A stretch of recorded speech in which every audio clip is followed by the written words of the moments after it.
You're watching FAnews. We are coming to you live from the Chubb Lounge at the 2017 IISA Conference at Sun City. I'm talking to Devan Kerr from the Fulcrum Group about the broker response to an interrupted business model. Devan, welcome. Thanks, John. Can you please first of all discuss the broker response to an interrupted business model? We've heard a lot this morning about how business is going to be interrupted in the future. Yeah, I think it's quite scary sitting here listening. I think a lot of the kind of disruption and things the guys are talking about is basically making it look like brokers are going to become redundant. So I think it's going to be tough for them. I think a lot of the brokers are going to have to look at how they assess their business models. I think most of that is going to be done through efficiencies. And we're really seeing a lot of the brokers kind of looking at how they change their business both internally as well as kind of how they actually look at attaining customers. And I think it's going to become vitally important for them should they want to stay relevant. Just in terms of what needs to happen, how do brokers tell, what are the telltale signs for them to notice that things are changing and that they need to respond?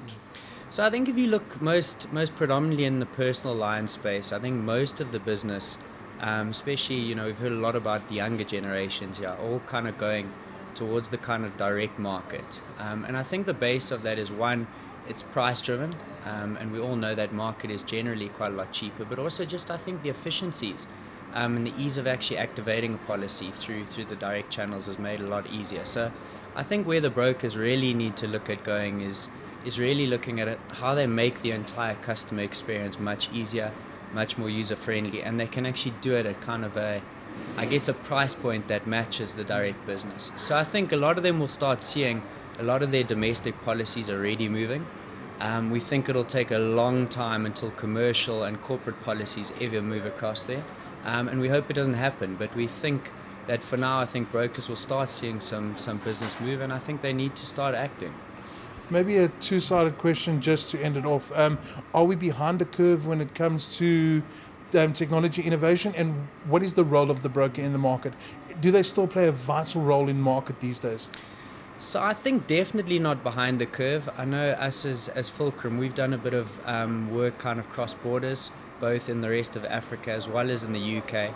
And we think from kind of an insurance sector, we think we're years ahead. I think some of our kind of product innovation, some of our systems, some of the processes that most of the intermediaries are fulfilling is light years ahead of many of the competitors in different kind of jurisdictions. I think in your second question was in terms of relevance. How relevant is the broker model these days in South Africa? So I think brokers will always remain relevant, and we think that for an insurance sector to really thrive, they're a vital cog in the process. I think again, we think that their business models need to start moving towards the more kind of commercial corporate risks. We think that a lot of them need to consolidate to kind of gain those efficiencies and scales, but we think there's always going to be a place for them. I think it's just about how they actually go and change their business model to suit the changing environment. Devan, thank you very much.